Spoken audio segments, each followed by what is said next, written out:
자, 그러면 우리 이건규 대표님과 함께 우리 투자에 좀 도움이 될 만한 실질적인 도움이 될 만한 그런 이야기 한번 좀 나눠보도록 하겠습니다. 대표님 어서 오십시오. 네, 안녕하세요. 네. 보통 한 3, 4주 아니 한 달 정도에 한 번씩 오시죠? 지금 뭐 한 달 반 정도 한 달 반 정도 만에 온 것 됐나요? 같습니다. 예. 네. 오실 때마다 저는 여러 매크로 얘기 이런 것들 해주시는 정말 고마운 분들도 많이 계십니다만 투자자 입장에서는 그냥 정말 제일 그래서 지금 직관적입니까? 어떤 액션 취해야 되는지가 네. 제일 저는 잘 들립니다. 사실 우리 대표님 이야기가 르네상스 자산운용의 이건규 대표님 일단은 최근 시장은 어떻게 판단하고 보고 계신지 그거부터 한번 좀 여쭤보겠습니다. 이제 왼쪽 이제 그래프를 보면은 작년도의 연간 수익률입니다. 근데 이제 한국 시장 같은 경우에는 코스피 시장이 9% 빠졌고 코스닥은 20%가 넘게 빠졌거든요. 네. 근데 이제 중국, 홍콩, 일본, 미국, 뭐 유럽 다 할 거 없이 사실은 작년도에 증시가 되게 좋았어요. 네. 그래서 이제 왜 이렇게 됐냐를 살펴보면은 이제 오른쪽 그래프가 이제 주가 지수 그래프이고 제가 이제 저점에서의 어떤 이벤트 혹은 밸류에이션 수치를 좀 정리해 본 부분이거든요. 근데 이제 증시에 저점을 찍는 확인한 지표가 저는 PBR이라는 지표가 되게 중요하다고 생각을 해요. 네. 근데 과거에 보면은 확실히 어떤 뭐 금융위기가 왔을 때 이제 경제 위기가 왔을 때 PBR 수치가 한 0.8배 정도 수준이면은 어찌됐든 저점을 찍고 회복했던 경험들이 있거든요. 근데 이제 2024년도 말을 보면은 그때 PBR 수치가 0.84배예요. 네. 이 이야기는 뭐냐면은 한국의 증시는 이미 금융위기를 반영하고 있는 주가지수 수준이다. 이렇게 보는 게 맞을 것 같아요.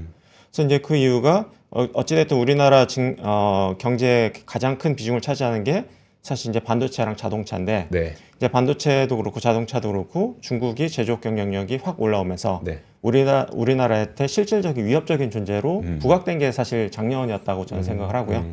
그렇기 때문에 글로벌 증시에서 외면을 받았던 부분들이 이제 그 부분이 이제 가장 컸다라고 보이는 부분이 있습니다. 그러면 그 말은 구조 자체가 중국한테 뺏긴 거기 때문에 네. 구조적으로 저평가되어야 된다는 말씀이십니까? 아니면은 다른 분들은 왜냐면 증권업계에 계시는 분들은 야, 이 정도까지 내려오면 항상 오르더라 한 1년 있으면 그런 말씀 많이 하시니까요. 네. 근데 이제 변수는 아직 많다고 생각하는데요. 근데 이제 중요한 거는 작년에 뺏겼다가 아니라 경쟁이 수면 위로 올라왔다가 중요할 것 같아요. 왜냐면 반도체 부분도 사실 DDR5라든지 HBM이라든지 이런 이제 고부가치 영역 같은 경우에는 아직은 이제 중국과의 경쟁 상대는 아니거든요. 이제 레거시 D램 혹은 약간 조금 세대가 좀 뒤처진 D램에 있어서의 어떤 경쟁력이 확 올라온 부분이 있고, 근데 올해부터 이제 달라질 수 있는 부분이 뭐 제가 지난번에도 말씀드렸지만 이제 CXMT가 빠르게 올라오고 있다라고 얘기를 했는데 CXMT가 이제 올해 정말 DDR5를 생산할 수 있느냐가 저는 올해 정말 가장 중요한 이슈라고 생각을 해요. 근데 이제 그게 아직까지 확인은 안 된 상태이고, 근데 저는 이제 올해 증시를 의외로 또 상반기 때 한번 튈 수 있다라고 생각하는 부분이 또 이 부분이기도 하거든요. 이제 미국이 이제 CXMT에 대해서 작년도에 블랙리스트에 추가를 안 했어요. 그 이야기는 뭐냐면은 CXMT가 공정 높은 난이도 높은 반도체 장비를 수급에 전혀 지장이 없었다라는 얘기거든요. 그렇기 때문에 계속해서 캐펙스를 늘 수 있었고 계속해서 이제 세대를 지날 수 있었는데 올해까지도 만약에 블랙리스트에 추가되지 않는다고 하면은 올해 하반기가 되면은 이제 CXMT도 DDR5랑 이제 HBM을 생산할 수 있게 돼요. 그래서 저는 이제 그 시점이 한 3월 정도로 보고 있는데 아직 뭐 확정되거나 뭐 그런 부분은 없어요. 만약에 미국이 이제 CXMT를 블랙리스트에 등재한다라고 하면은 DDR5나 HBM에 대한 시계열이 한 1, 2년 정도 뒤로 미뤄진다라는 의미가 되거든요. 그러면은 삼성전자 하이닉스 할 것 없이 반등이 나올 거예요. 그래서 저는 이제 올해뿐만 아니라 한국 경제에 있어서 되게 중요한 시기가 된다 올해. 그게 이제 올해 3월경에 되는 이제 블랙리스트 등재 여부가 우리나라 증시 혹은 우리나라 경제 혹은 우리나라 미래에 되게 중요한 역할을 하는 이벤트가 될 수 있다고 생각하고 그런 이벤트가 만약 긍정적으로 나온다라고 하면은 이제 의외에 굉장히 강한 상승장 상반기 때 나타날 수 있다라고 보고 있고, 반대로 상반기 내로 그런 뉴스가 안 나온다라고 하면은 하반기가 되면은 삼성전자는 다시 오만전자를 뚫고 내려갈 수도 있다. 저는 그렇게 보고 있어요. 그게 굉장히 좀 중요한 이벤트다라고 보고 있습니다.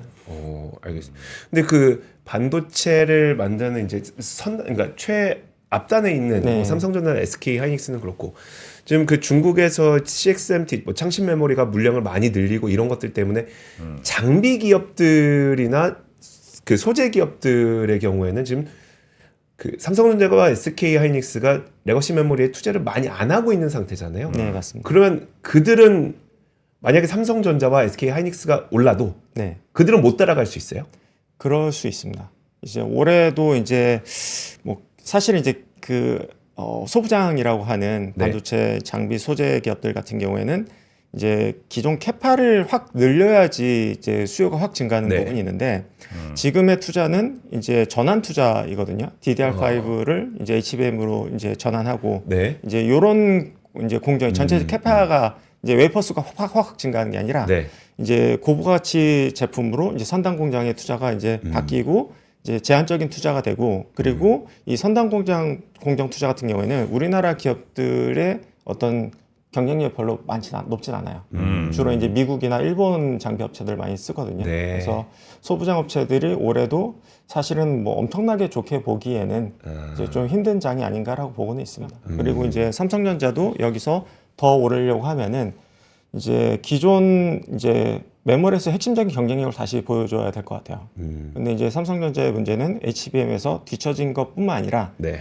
이제 DDR5에 있어서도 이게 이제 공정의 난이도를 봤을 때 뭐 1Y, 뭐 1X, 1Y, 1G, 1A, 1B 이런 식으로 A, B, C 이런 식으로 공정을 이제 나뉘게 되거든요. 네. 이제 미세 공정을 같은 경우에는. 근데 이제 지금 가장 앞서 있는 공정이 이제 1B 공정이에요. 네. 근데 이제 이번에 흥미로운 뉴스가 나온 부분이 삼성전자 갤럭시 S25에 네. 이제 삼성전자의 DDR5가 들어간 게 아니라 마이크론 칩이 들어가기로 했다라는 뉴스가 있거든요. 네. 이 이야기는 뭐냐면은 원비 공정에 있어서도 삼성전자 DDR5가 네. 경쟁력이 없다는 얘기일 수도 있어요. 그러니까 삼성전자조차도 본인 내부에 D램을 안 쓸 정도로 네. 경쟁력이 뒤처져 있는 상황이기 때문에 어떤 뭐 미세화 공정의 어떤 난이도 혹은 경쟁력에 있어서는 하이닉스가 1등 그리고 마이크론이 2등 현실적으로 이제 냉정해 봤을 때는 네네. 삼성전자가 지금 3등으로 보이는 상황으로 이 상황이 현실이다라고 보면 될 것 같습니다. 네. 아니, 근데 삼성 폰에서도 삼성 그러니까 무슨 저 HBM도 아닌 네. 그냥 DDR5 그냥 DDR도 모바일 D램인데도 그거를 삼성 삼성 내부 걸 안 거를 쓴다고요? 못 쓸 정도로 어떤 원비 공정에 있어서는 경쟁력이 많이 뒤처진 걸로 알려져 있습니다. 와, 삼성전자는 이제 뭐가 남은 거예요? DDR도 그 모양이면? 네, 그래서 이제 올해만 봤을 때는 네. 사실 이제 그 창신 메모리가 좀 속도가 늦춰지면서 반등할 수 있는 거 정도만 기대할 뿐이지 올해만 봤을 때는 사실 이제 삼성전자의 영업에서 기대할 건 사실 없습니다. 왜냐하면 HBM도 네. 현실적으로 뭐 12단이 하이닉스는 이미 들어가기 확정되어 있는 네. 부분이 있고 삼성전자는 들어가도 뭐 일부 들어가거나 의미 네. 없는 수준이 될 것 같고요. 뭐 또 한 가지는 이제 중국에 주로 HBM을 팔았었는데 네. 중국의 팔로도 지금 막혀가고 있는 상황이고 심지어 DDR5에서도 경쟁력을 잃어가고 있는 상태이기 때문에 삼성전자는 올해는 힘들다. 다만 뭐 경영진도 작년 말에 바꿨고 네. 뭐 다시 이제 R&D 개발하고 해서 만약에 메이크업 한다고 하면은 내년 정도 돼서나 다시 한번 기대할 부분이 있지 않을까 싶고 네. 냉정하게 올해만 봤을 때는 기대할 부분은 없다라고 보는 게 맞는 것 같습니다. 아, 아니 그 올해는 기대할 게 없는 거 정도 수준을 넘어서 앞으로는 그 뭐가 좀 더 있을 수는 있을까요? 왜냐면 지금 근데 이제 삼성에서 이제 HBM4 같은 경우에는 네. 이제 뭐 본인들이 굉장히 총력을 다하고 있는 것 같긴 해요. 근데 이제 그게 정말 나올지 여부는 지켜봐야 되는데 그게 네. 된다고 하면은 다시 한번 이제 기대를 걸어볼 수 있는 부분이 이제 생길 수 있다라고 생각은 되는데 다만 HBM4가 된다고 하면은 오히려 그게 또 본인의 발목을 잡을 수 있는 부분도 존재해요. 왜냐면은 네. HBM을 공급 과잉 상태로 만들 수 있는 부분이 있거든요. 삼성전자가 정말 본격적으로 뛰어든다라고 하면은 네. 올해는 이제 그게 의미 없는 비중을 뭐 상대적으로 봤을 때는 의미가 낮은 부분이 있지만 내년에 정말 HBM4 진짜 잘 만든다라고 하면은 삼성하고 하이닉스하고 본격적으로 이제 맞불을 네. 붙게 되는 부분이 발생할 수 있는 부분이 있거든요. 그래서 이제 그런 부분에 이제 긍정적인 부분도 존재하지만 약간의 우려스러운 부분도 존재한다. 왠지 어제 맞을 것 같습니다. 젠슨왕 CEO가 기조연설을 하는데 삼성전자의 HBM이 우리에게 탑재되는 거는 뭐 오늘 다음에 내일이 오는 것처럼 너무 당연한 거다. 네. 난 당연히 될 걸로 믿는다라고 얘기하는 게 네. 엔비디아 입장에서는 야 둘이 경쟁하면 가격 싸지니까 우리는 최고. 네, 하지만 그렇죠. 말씀하셨던 것처럼 삼성전자 진짜 만약에 HBM4 들어간다 그러면 SK 하이닉스와 경쟁하면서 가격 낮춰져 갖고 그 전과 같은 부가가치를 형성이 되지 못하는 우리의 상당한 딜레마네요. 네. 그래도 이제 그나마 이제 삼성이 좀 경쟁력을 회복을 해야지 관련된 우리나라 이제 관련된 부품 이제 소부장 업체라든지 아니면 네, 그렇죠. 우리나라 전체적인 이제 경쟁력을 만든 데 있어서는 삼성전자 워낙 우리나라 경제에 차지하는 비중이 높다 보니까 네. 그래도 이제 삼성전자가 잘 되는 게 우리나라 경제에는 긍정적일 것 같긴 하고요. 그리고 이제 한 가지 이제 덧붙여서 말씀드리면은 아까 이제 PBR 수치 이제 보여드렸었는데 네. 주식이라는 게 막 엄청나게 좋아야지 오르는 건 아니에요. 그러니까 사람들이 다 팔아서 더 팔 사람이 없으면 주가가 오르기도 하거든요. 네. 근데 저는 이제 그 아까 그래프를 보면서 느낀 부분이 아 정말 국장을 다 이미 다 떠나서 떠날 사람 더 떠난 게 아닌가? 네. 이제 만약에 한국 시장에서 더 팔 사람이 없다고 하면은 이미 다 팔았다고 하면은 뭐 주식 시장이 뭐 10%에서 20% 정도 반등하는 거는 사실 어려운 부분은 아니기는 해요.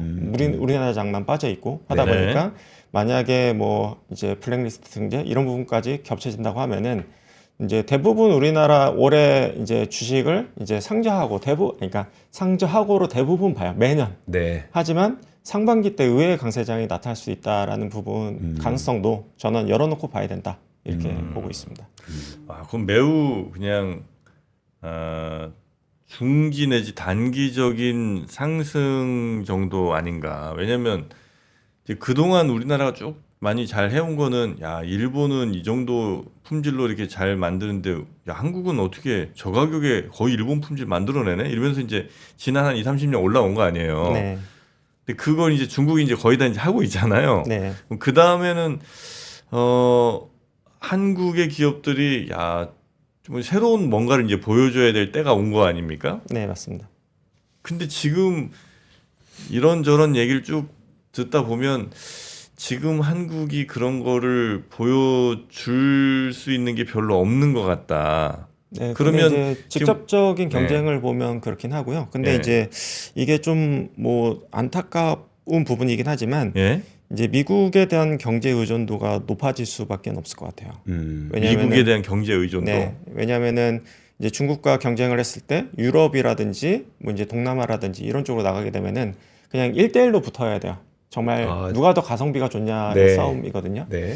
근데 이제 미국 같은 경우에는 이제 중국의 경제가 이제 올라서는 거에 대해서 제재를 하고 견제를 해야 되는 상황이다 보니까 중국 거를 마음대로 쓰지 못한 상황이거든요. 네. 그래서 그 빈자리를 결국엔 우리나라 업체들이 차지해야 되는 부분인 것 같아요. 그래서 이제 현실적으로는 미국과 어떤 이제 좋은 관계를 이제 맺을 수 있느냐가 네. 이제 국내 기업들에게는 뭐 안타깝지만 굉장히 좀 중요한 요소가 될 수밖에 없다. 그래서 이제 미국에서 잘하는 회사들 투자해야 된다라고 저는 생각합니다. 네네. 그러니까 이제 그런 회사들이 있겠죠. 근데 네. 이제 과거 같은 이제 투자 입장에서 어쨌든 주식을 하거나 말거나밖에 없지 뭐 딴 데 생각은 못 하고 지난 한 30-40년 투자들 하셨을 텐데 네.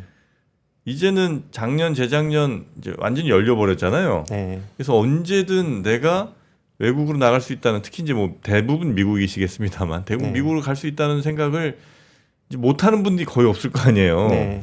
그러면 언제든 올라오면 한국장이 올라오면 네. 아 빼서 이제는 나 미국으로 적어도 절반 혹은 뭐 많이는 아예 그냥 다 아니면 미국이랑 아주 성장성이 있어 보이는 그런 신흥국으로 차라리 이런 생각들을 더 하실 것 같아서 네.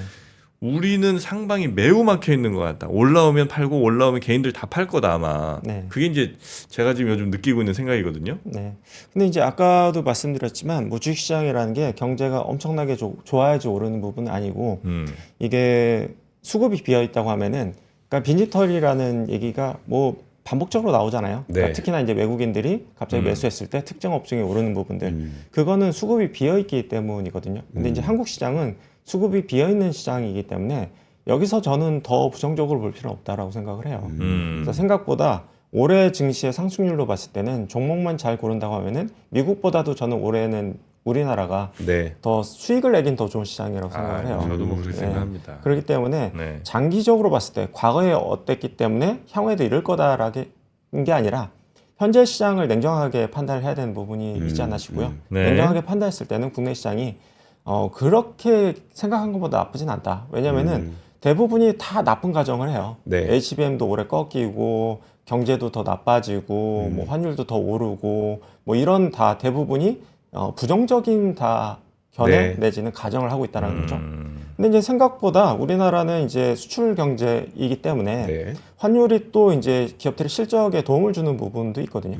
그래서 이제 의외로 실적이 나쁘지 않은 부분이 있을 수도 있다라는 부분이고, 그리고 이제 특정 업종 같은 경우에는 생각했던 것보다 더 좋은 시장이 나타날 수 있는 부분이 있다 보니까 다만 한 가지 바뀐 부분이 있어요. 뭐냐면은 과거에는 이제 사이클이 분명히 존재했고 네. 사이클이 안 좋을 때 사면은 먹는다라는 게 분명히 있었는데 이제 그 사이클은 없어진 것 같긴 해요. 그래서 이제 예를 들어서 가장 뭐 대표적인 게 철강 화학이겠죠. 네. 이제 안 좋았다고 해서 샀는데 더 안 좋아지는, 계속 안 좋아지는, 회복이 안 보이는 이런 부분들이 다른 산업에서도 나타날 수 있다. 그게 중국과 직접적인 경쟁을 했을 때. 네. 다만 그거를 약간 피해갈 수 있거나 미국을 통해서 실적을 올려갈 수 있는 업체라고 하면은 그러니까 너무 부정적으로 볼 필요는 없다. 이렇게 저는 생각을 하고 있습니다. 네. 그럼 거기에 반도체가 포함되는 겁니까?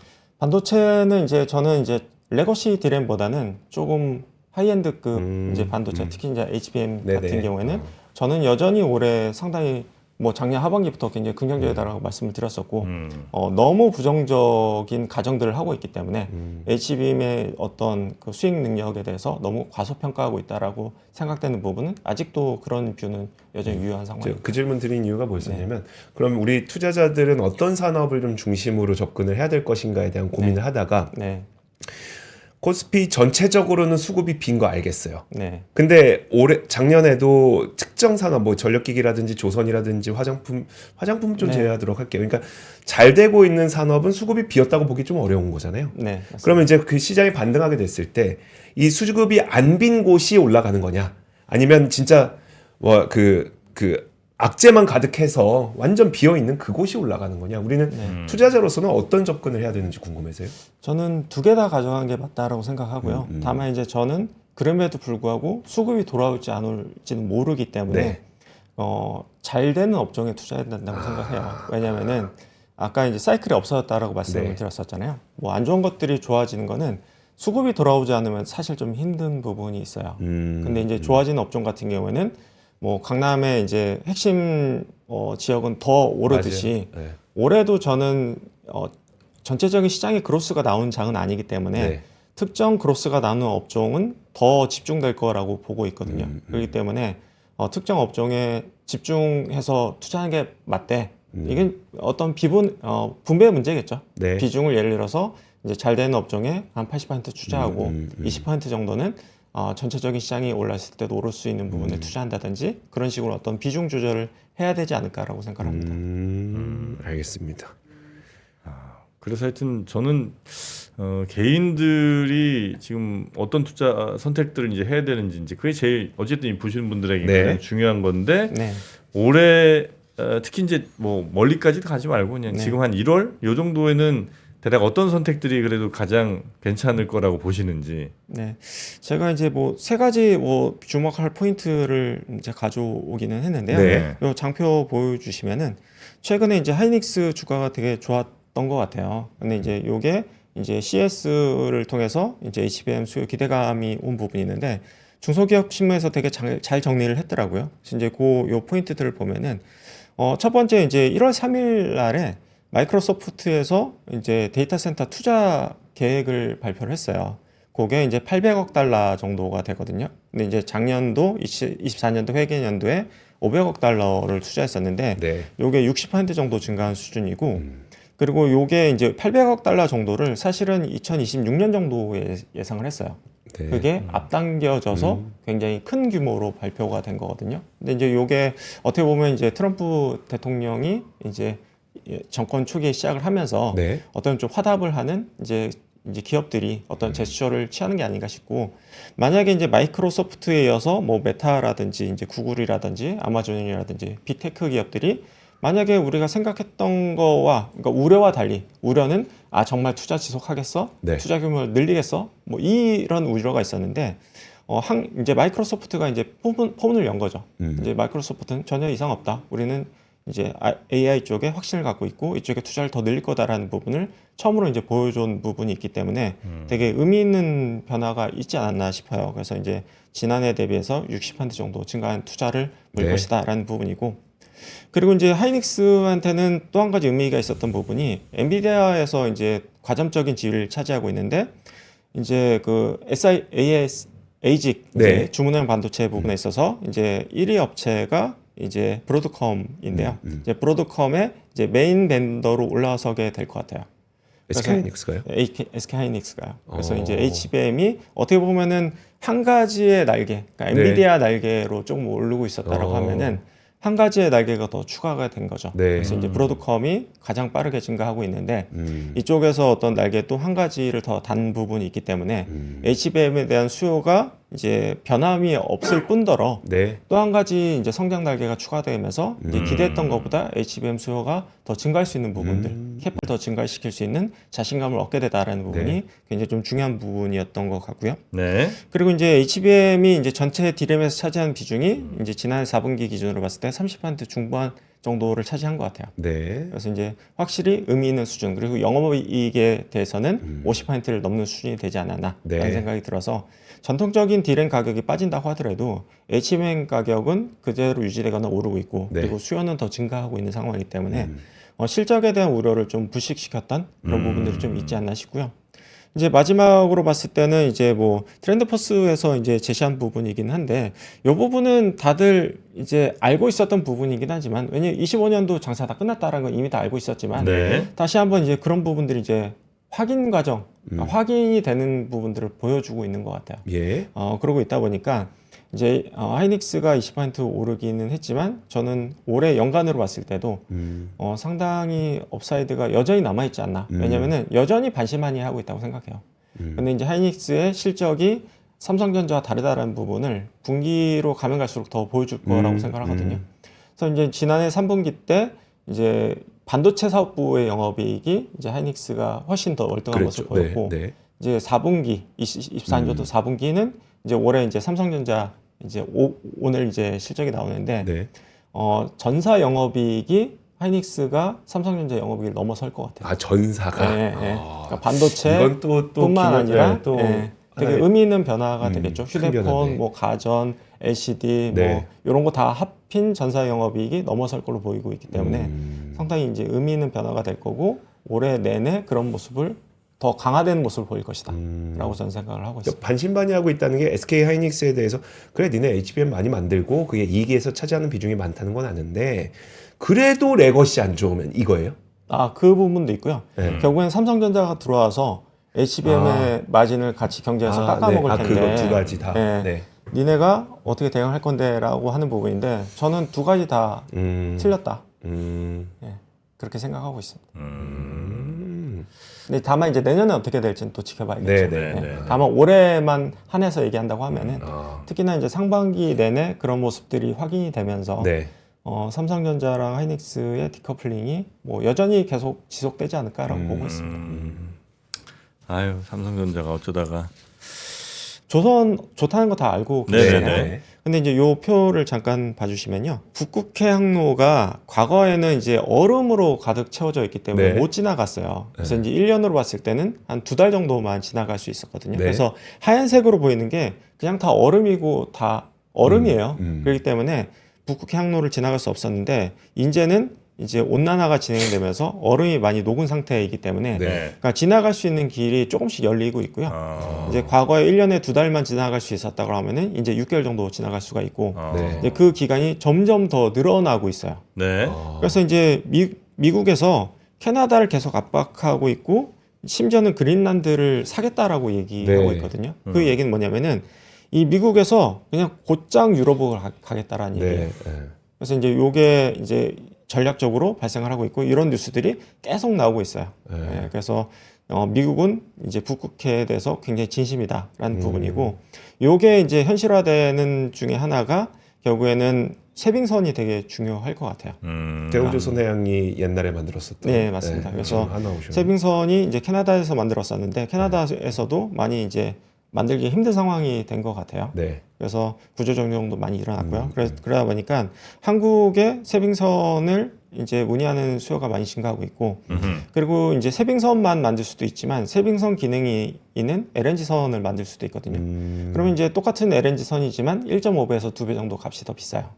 세빙선 기능이 포함됐을 쉽지 않을 경우에는. 텐데. 네, 그래서 이게 경로가 굉장히 단축이 됩니다. 네. 이제 북해로 지나가게 될 경우에는 이거는 미국뿐만 아니라 우리나라도 마찬가지예요. 네네. 이제 밑으로 쭉 돌아가서 아프리카 쪽으로 돌아가게 되면은 전쟁도 많고 어떤 약탈도 많고 막 이렇게 되는데, 네. 만약에 북쪽으로 돌아갈 수 있다고 하면은 이제 경로가 한 50% 정도 절감되는 부분도 있고, 네. 그런 이제 위협이 덜 될 수 있는 부분도 있기 때문에 앞으로 이제 조선 쪽이 이제 LNG 선뿐만 아니라 LNG 선은 이제 디폴트 값이고 좋은 건 디폴트 네. 값이고 거기에 어떤 방산 부분이라든지 이제 세빙선이라든지 이런 부분들이 이제 추가로 붙을 수 있는 부분이 네. 있다 보니까 조선 쪽은 여전히 이제 경쟁력이 있고 좋을 것 같다라고 보시면 될 것 같습니다. 근데 이게 시간이 다 됐네. 얼음 깨면서 가는 거가 아닌 녹아서 이제 그냥 배들도 다닐 수 있다는 거잖아요. 네, 근데 그렇게 되면 배들이 예를 들어 그전에는 한 배가 A에서 B까지 가는데 100일 걸리는데 이렇게 위로 가면 30일 걸린다. 그러면 사실상 배가 쓰임이 3분의 1로 주는 거랑 비슷한 효과 아니에요? 네, 빠르게 이제 전달을 할 수가 있고. 그렇죠. 그러면 오히려 수요는 또 줄어드는 거 아닌가는 생각을 살짝 또 해봅니다. 네, 근데 이제 LNG 터미널 자체가 계속해서 증가하고 있고, 네. 이제 그 생산량 자체는 계속해서 증가하고 있거든요. 네, 그렇기 네, 때문에 네. 전체적인 양 자체가 증가하기 때문에 이제 속도가 더 빨라질 수 있는 부분도 있긴 네. 하지만 전체적인 양도 필요하다라고 말씀드릴 수가 있을 것 같고요. 네. 마지막으로 짧게만 말씀드리면은 네. LNG 부분이 굉장히 좋을 것 같다라는 부분입니다. 그래서 이제 알겠습니다. 트럼프 정부가 이제 가장 이제 관세로 밀고 있는 부분이 관세로 앞으로는 이제 네네. 좀 협박을 한 다음에 뒤쪽으로는 이제 원유라든지 LNG 부분을 이제 수출을 증가시키기 위해서 굉장히 좀 많은 노력을 하고 있고 수치적으로도 많이 증명되고 있다라는 부분에 있어서는 LNG 관련된 이제 발전 회사들, 발전 기자재 회사들 같은 경우에도 지금 실적이 굉장히 좋고 이제 25년도 실적 전망도 굉장히 좋다 이렇게 말씀드릴 수가 있을 것 같습니다. 네. 자, 르네상스 자산운용 이건규 대표님과 함께했고요. 대단히 고맙습니다. 네, 감사합니다. 네.